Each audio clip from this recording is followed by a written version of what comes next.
अब हम पढ़ेंगे भारतीय संविधान के अंतर्गत अनुच्छेद को। अनुच्छेद अर्थात आर्टिकल्स। मेरे प्यारे बच्चों, इससे हम लोग पहले लेक्चर में पढ़े थे भारतीय संविधान का निर्माण कैसे हुआ।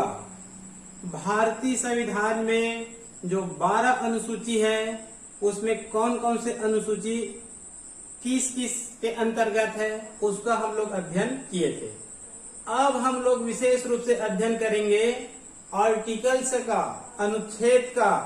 भारतीय संविधान में 495 से अधिक आर्टिकल्स है अर्थात अनुच्छेद है। तो हम लोग सभी अनुच्छेद को याद नहीं कर सकते, तो यहाँ पर हम लोग जो चुनिंदा अनुच्छेद है इन सब का हम लोग अध्ययन करेंगे। आपके जो पुस्तक है मिडिल स्कूल हाई स्कूल में ये इतना कहना चाहिए नहीं दिया गया है, ठीक है। और आप लोगों को मैं पहले ही बताया हूँ, आप कोई भी कहना चाहिए कंपटीशन एग्जाम में जाएंगे तो आपको कहना चाहिए जीएस मिलेगा, उसमें कहना चाहिए संविधान से अनिवार्य रूप से क्वेश्चन आते रहते हैं, 2-3 क्वेश्चन। तो यदि आप कहना चाहिए डीपली अध्ययन करेंगे तभी आपसे क्वेश्चन बन पाएगा, अन्यथा नहीं बन पाएगा। तो यहाँ पर देखते हैं हम लोग अनुच्छेद को, ठीक है जी। यहाँ पर कहने चाहिए हम लोग कुछ चुनिंदा अनुच्छेद को लिए हैं, क्लियर। तो यहाँ पर देखते हैं अनुच्छेद 1, अनुच्छेद 5 से लेकर 11, अनुच्छेद 12 से लेकर 35। तो इस प्रकार से कहना चाहिए, सबको बताने की आवश्यकता नहीं है। तो इसको हम लोग कहना चाहिए लगातार आगे बढ़ते जाते हैं, क्लियर। यहाँ पर है पहला अनुच्छेद, पहला आर्टिकल जो भारत का कहना चाहिए, जो पहला आर्टिकल्स है, पहला अनुच्छेद है, उसमें क्या वर्णन है, क्या लिखा है। तो पहला अनुच्छेद में क्या है, भारत कहना चाहिए राज्यों का संघ है। भारत राज्यों का संघ है अर्थात कहना चाहिए भारत किससे मिलकर बना हुआ है, राज्यों से मिलकर बना हुआ है, क्लियर। उसके बाद है सेकंड 5 से लेकर 11, 5 से लेकर 11, इसमें कहना चाहिए भारतीय नागरिकता का वर्णन है। किसका वर्णन है, भारतीय नागरिकता का। मतलब भारतीय नागरिकता कौन ग्रहण कर सकता है, कहाँ पैदा होते हैं, किससे शादी करते हैं, तो इनका कहना चाहिए समस्त वर्णन इसमें मिलेगा 5 से 11 में। तो यहाँ पर केवल इतना देखेंगे 5 से 11 में किसका वर्णन है, भारतीय नागरिकता का वर्णन है, क्लियर। उसके बाद है 12 से 35, ये सबसे बहुत महत्वपूर्ण है, संविधान में सबसे बहुत महत्वपूर्ण कहना चाहिए, ये मौलिक अधिकार है।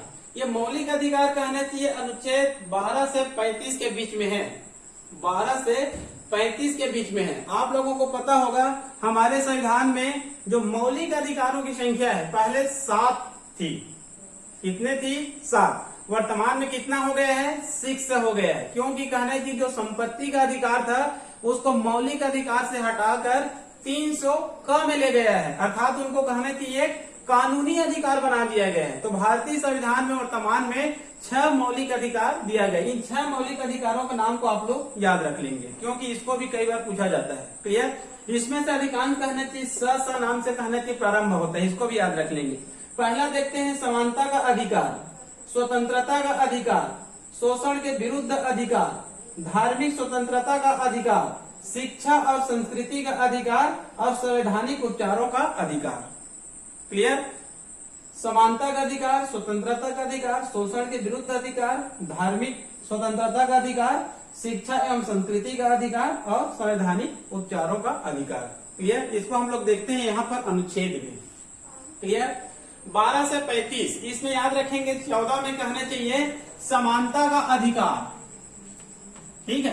15 में धर्म, जाति, लिंग, भाषा आदि के आधार पर आप विभेद नहीं कर सकते।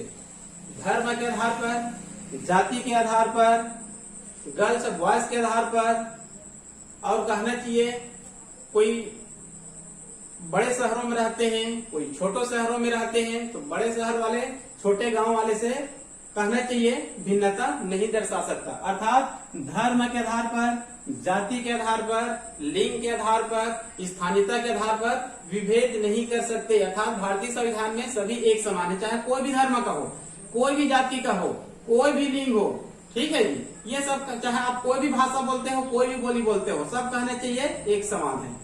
उसके बाद है 16 में है अवसर की समानता, अवसर की समानता। उसके बाद है 17 में कहना चाहिए अस्पृश्यता का अंत, अर्थात जो छुआछूत थी उसको क्या कर दिया गया है, अंत कर दिया गया है। उसके बाद है 18 उपाधियों का अंत।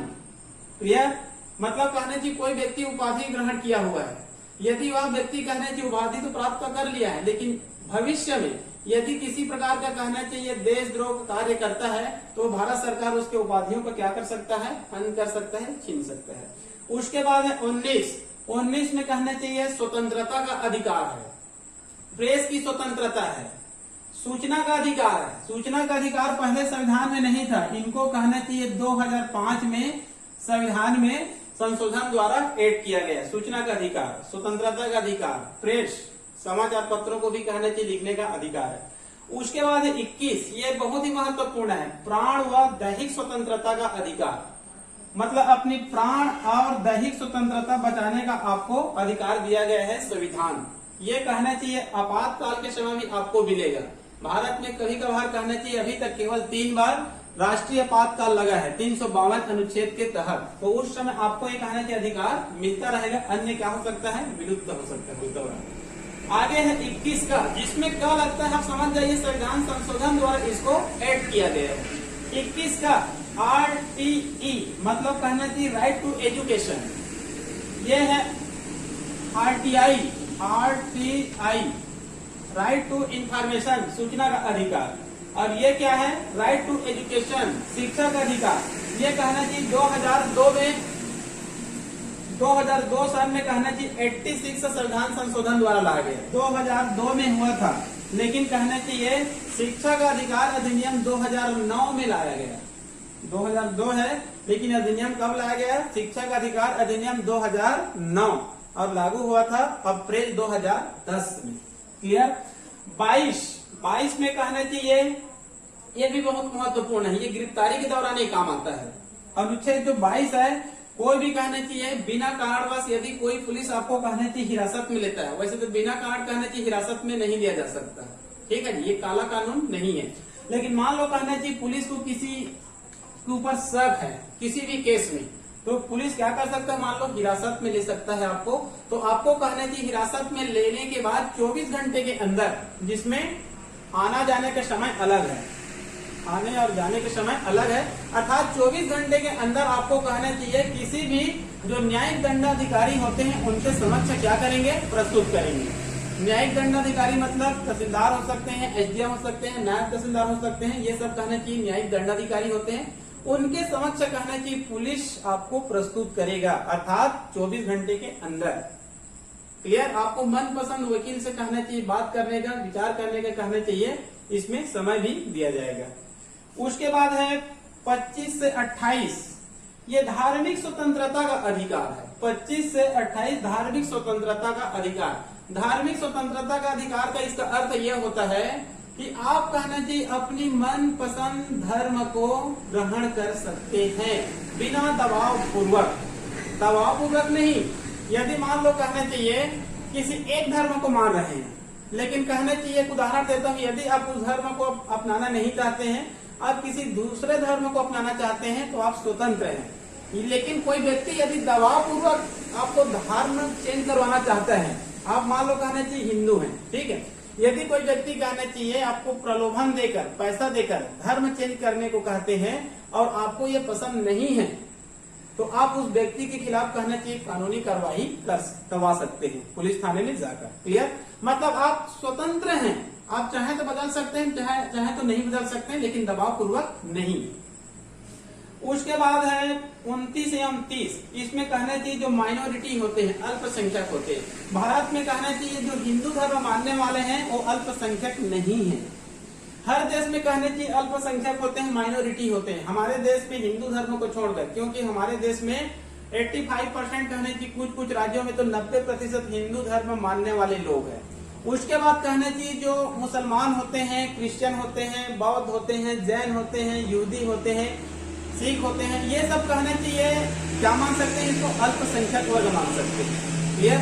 लेकिन जब हम लोग कहने चाहिए अन्य देशों में जाते हैं, अमेरिका जाते हैं, कनाडा जाते हैं, रूस जाते हैं, ऑस्ट्रेलिया जाते हैं, न्यूजीलैंड जाते हैं, ब्रिटेन जाते हैं, स्विट्जरलैंड जाते हैं, तो वहां पर हिंदुओं की संख्या क्या होती है, कम होती है, तो वहां पर हम लोग क्या हो जाएंगे, अल्पसंख्यक हो जाएंगे। तो जो अल्पसंख्यक होती है उसका सुरक्षा कैसे होना चाहिए, उनका शिक्षा संस्कृति, मनपसंद शिक्षा इंस्टीट्यूट, रिसर्च इंस्टीट्यूट खोलने की क्या होती है, स्वतंत्रता दी गई है। इसमें कहना चाहिए सरकार भी क्या कर सकती है, मदद कर सकती है। क्लियर। उसके बाद है 32 से 35, ये सबसे बहुत महत्वपूर्ण है। B.R. अम्बेडकर जो कहना चाहिए संविधान के जनक भी माने जाते हैं, इन्होंने 32 से 35 को क्या माना है, संवैधानिक उपचारों का अधिकार। संवैधानिक उपचारों का अधिकार, इसका मतलब यह होता है कि ऊपर वाले अधिकार आपको नहीं मिलता है तो आप कहाँ जाएंगे, सुप्रीम कोर्ट जाएंगे। किस लिए जाएंगे कि हमको ये अधिकार नहीं दिया जा रहा है, जबकि संविधान ने ये अधिकार हमको दिया है। ये अधिकार हमको मिलना चाहिए, बोलने की स्वतंत्रता मिलना चाहिए, सूचना का अधिकार मिलना चाहिए, शिक्षा का अधिकार मिलना चाहिए, अवसर की समानता हमको मिलना चाहिए, धर्म जाति लिंग के आधार पर आप विभेद नहीं कर सकते, समानता का अधिकार मिलना चाहिए, प्राण एवं दैहिक स्वतंत्रता का अधिकार चाहिए। यदि आपको ये सब नहीं मिल रहा है तो आप कोर्ट जा सकते हैं। और इसमें कहने की जो सुप्रीम कोर्ट होती है SC, सुप्रीम कोर्ट को कहना चाहिए केवल सुप्रीम कोर्ट, हाई कोर्ट नहीं, केवल सुप्रीम कोर्ट कहना चाहिए 5 प्रकार की रिट याचिका सरकार को जारी कर सकती है। ये कहना चाहिए इसको अधिकार प्राप्त है।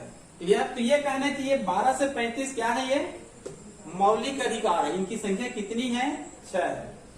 उसके बाद हम लोग देखेंगे 36 से 51।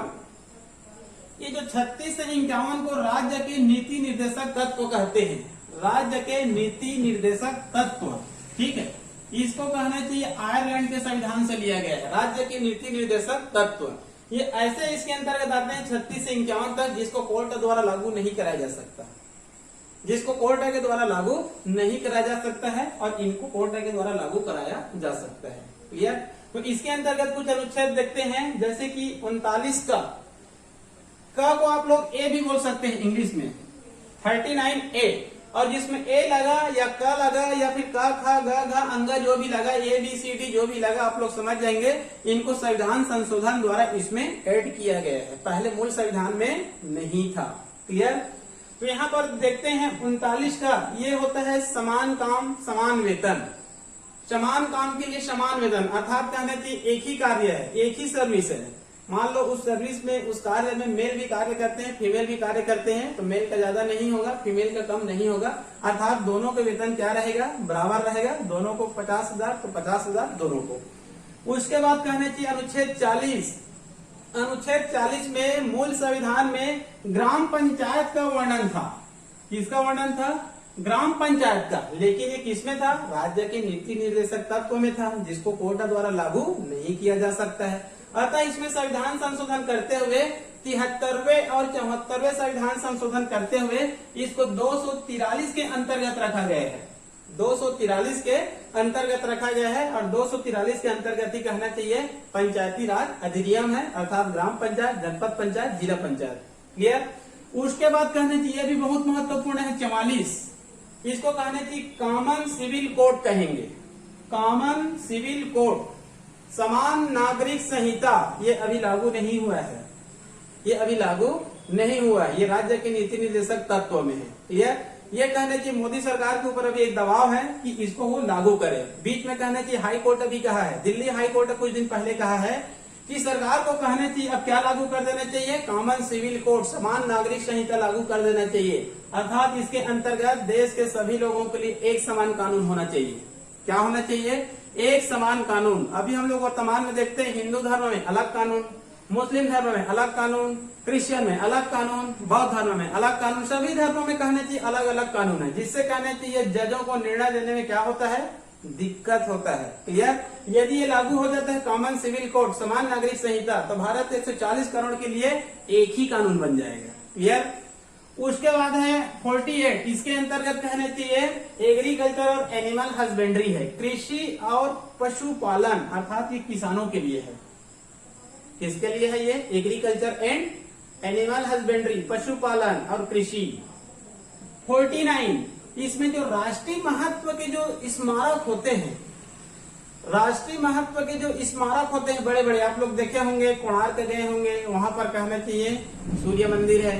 क्लियर। ताजमहल है, और भारत में कहना चाहिए अनेकों स्मारक है। ठीक है जी। जो कहना चाहिए भारत के लिए बहुत महत्वपूर्ण है। ये पूरा तत्व विभाग के अंतर्गत है। आज से कहना चाहिए 1000 साल पहले, 500 साल पहले बना हुआ है। तो उनको क्या प्रदान करना है? संविधान के अंतर्गत संरक्षण प्रदान करना है। क्लियर? मतलब इसको कोई नष्ट नहीं कर सकता। उसके बाद आगे है 50 मतलब 50। इसमें जो कार्यपालिका और न्यायपालिका, कार्यपालिका और न्यायपालिका, कार्यपालिका मतलब क्या है? सरकार है, केंद्र सरकार चाहे राज्य सरकार, कुल मिलाकर क्या है? ये कार्यपालिका है, कार्य करने वाले हैं। क्लियर? और न्यायपालिका, इसके अंतर्गत जो सुप्रीम कोर्ट होते हैं, हाई कोर्ट होते हैं, अन्य कोर्ट होते हैं, दोनों को अलग अलग पृथककरण किया गया है कि आपका ये काम है और आपका ये काम है, एक दूसरे के कार्य में दखल नहीं दे सकते।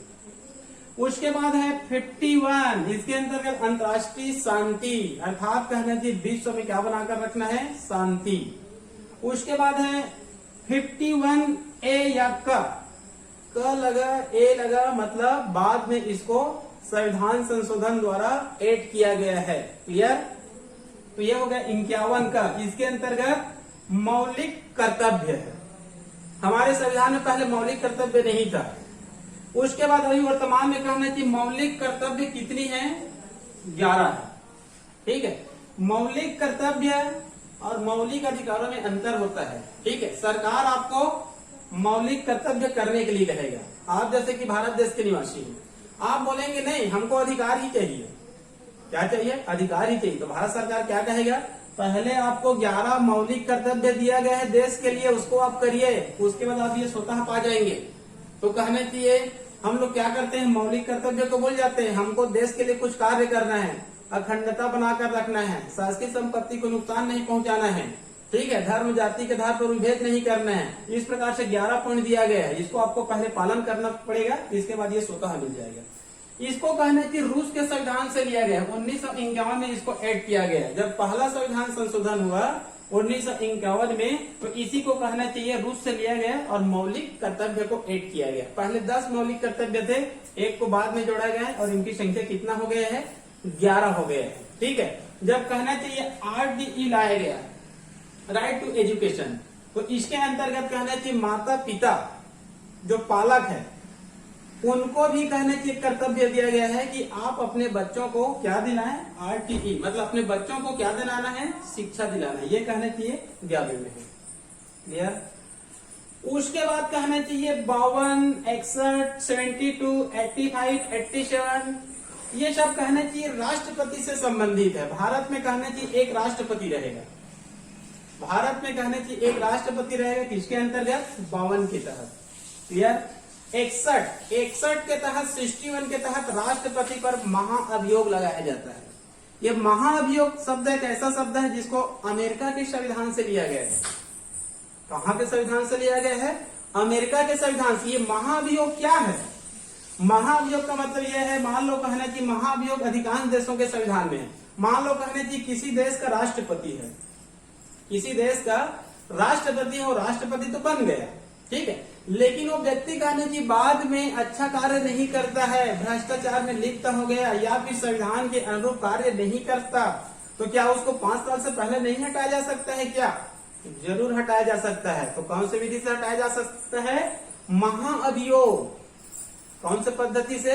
महाअभियोग। इसके अंतर्गत 2/3 सदस्य को इसको हटाने के लिए मत देना पड़ेगा, लोकसभा और राज्यसभा दोनों में।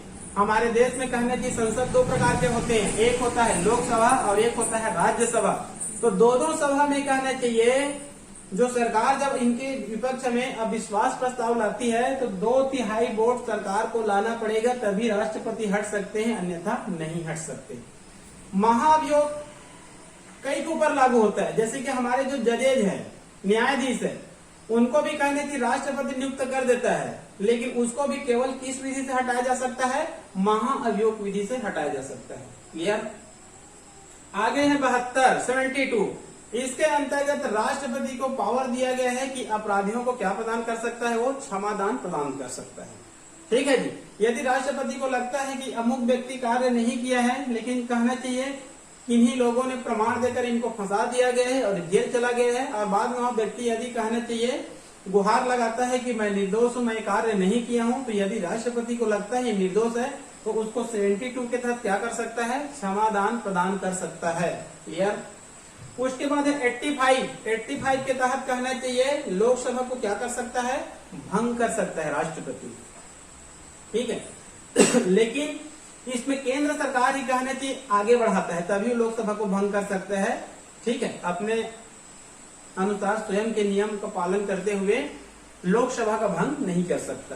क्लियर। आगे है 87 के तहत कहना चाहिए राष्ट्रपति का क्या होता है, अभिभाषण होता है। 15 अगस्त 26 जनवरी उनके एक दिन पहले पूर्व संध्या में कहना चाहिए राष्ट्रपति या फिर संसद चलने के पहले राष्ट्रपति का क्या होता है, अभिभाषण होता है। क्लियर। उसके बाद आगे चलते हैं 63 के अंतर्गत भारत में एक उपराष्ट्रपति रहेगा, वाइस प्रेसिडेंट रहेगा। ठीक है जी, भारत में एक वाइस प्रेसिडेंट रहेगा किसके अंतर्गत, 63। उसके बाद है 64 के अंतर्गत जो उपराष्ट्रपति होता है ये राज्यसभा का क्या होता है, सभापति होता है। ये बहुत महत्वपूर्ण है। ठीक है, जो लोकसभा में होते हैं उसको लोकसभा अध्यक्ष कहते हैं। लोकसभा का अध्यक्ष को हम लोग क्या बोलते हैं, लोकसभा अध्यक्ष। लेकिन जो राज्यसभा में होते हैं उसको राज्यसभा अध्यक्ष नहीं कहते हैं, राज्यसभा वाले को क्या कहा जाता है, सभापति कहा जाता है। और सभापति कौन होते हैं, उपराष्ट्रपति होते हैं। इसी कारण एक क्वेश्चन बनता है, लोकसभा अध्यक्ष और उपराष्ट्रपति दोनों का वेतन क्या होता है, समान होता है। क्योंकि उपराष्ट्रपति के रूप में वेतन ग्रहण नहीं करता है, वो किस रूप में ग्रहण करता है, वो सभापति के रूप में ग्रहण करता है। अर्थात दोनों समकक्षी हो जाते हैं यहाँ पर, लोकसभा अध्यक्ष और राज्यसभा सभापति। क्लियर। आगे है 65 के तहत यदि राष्ट्रपति की किसी कारण मृत्यु हो जाती है तो उपराष्ट्रपति राष्ट्रपति का कार्य कर सकता है स्वतः। जैसे इसमें कहना चाहिए किसी नियम को लगाने की आवश्यकता नहीं, यदि किसी कारणवश राष्ट्रपति की निधन हो जाती है तो उपराष्ट्रपति तुरंत किस रूप में कार्य कर सकता है, राष्ट्रपति के रूप में कार्य कर सकता है। क्लियर। यदि किन्हीं कारणवश कहना कि उपराष्ट्रपति की भी मृत्यु हो जाती है आकस्मिक, राष्ट्रपति और उपराष्ट्रपति, उस समय राष्ट्रपति का कार्य कौन कर सकता है, सुप्रीम कोर्ट का न्यायाधीश, मुख्य न्यायाधीश CJI, chief justice of India.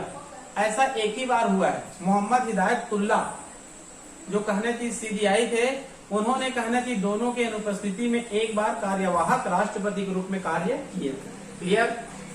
आगे 75 में प्रधानमंत्री और अन्य मंत्रियों का वर्णन है। प्रधानमंत्री और अन्य मंत्रियों का वर्णन है 75। 76 में कहना कि भारत एक महान्यायवादी रहेगा, अटॉर्नी जनरल। ठीक है, महान्यायवादी, ये भारत सरकार का मुख्य कानूनी सलाहकार है। ये भारत सरकार का क्या है, एक मुख्य कानूनी सलाहकार, अर्थात भारत सरकार को कानून के बारे में जानकारी देता है। कोई भी केस कहने चाहिए हाई कोर्ट और सुप्रीम कोर्ट में जाते हैं तो जो महान्यायवादी होते हैं वो सरकार का क्या करते हैं, पक्ष रखते हैं। क्लियर। ये ऐसा व्यक्ति होता है जो संसद में बोल सकता है लेकिन वोट देने का अधिकार इसको नहीं होता है। इनकी सहायता करने के लिए 2 सॉलिसिटर जनरल भी होता है। एक कहने की महान्यायवादी होता है, इनकी सहायता करने के लिए 2 सॉलिसिटर जनरल भी होते हैं। ये अधिकांश कहने की सरकार का पक्ष सुप्रीम कोर्ट और हाई कोर्ट में रखते रहते हैं। क्लियर। आगे है 79, 80 और 81। 79 में कहना चाहिए संसद है, और आप लोगों को पता होगा हमारे देश में 2 संसद होते हैं, एक होते हैं राज्यसभा और एक होते हैं लोकसभा। 80 और 81 जो राज्यसभा होते हैं उनको उच्च सदन कहते हैं, और जो लोकसभा होते हैं उनको निम्न सदन कहा जाता है, छोटे सदन कहा जाता है। क्लियर। लेकिन पावरफुल की दृष्टि से लोकसभा संसद बड़े होते हैं। क्लियर। उसके बाद है 89 के तहत कहना चाहिए राज्यसभा का सभापति और उपसभापति।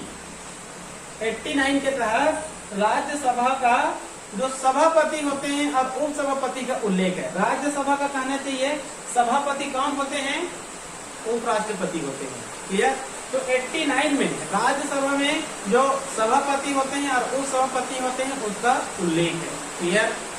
आगे उसके बाद 93 इनमें कहना चाहिए जो लोकसभा होते हैं, निम्न सदन होते हैं, उसमें एक अध्यक्ष होते हैं और एक उपाध्यक्ष होते हैं। ठीक है, लोकसभा अध्यक्ष वर्तमान में कौन है, ओम बिरला है। ठीक है जी।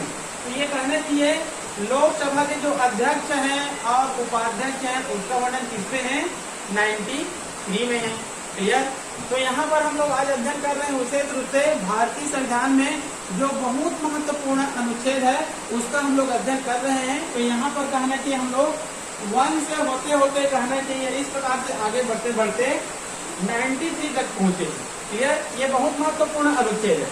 इसके बाद हम लोग आगे अध्ययन करेंगे 93 से आगे जो बहुत महत्वपूर्ण संविधान है उन सबका हम लोग अध्ययन करेंगे। क्लियर? तो अभी के लिए केवल इतना ही, उसके 10 के बाद हम लोग आगे का अध्ययन करेंगे। ठीक है? ओके।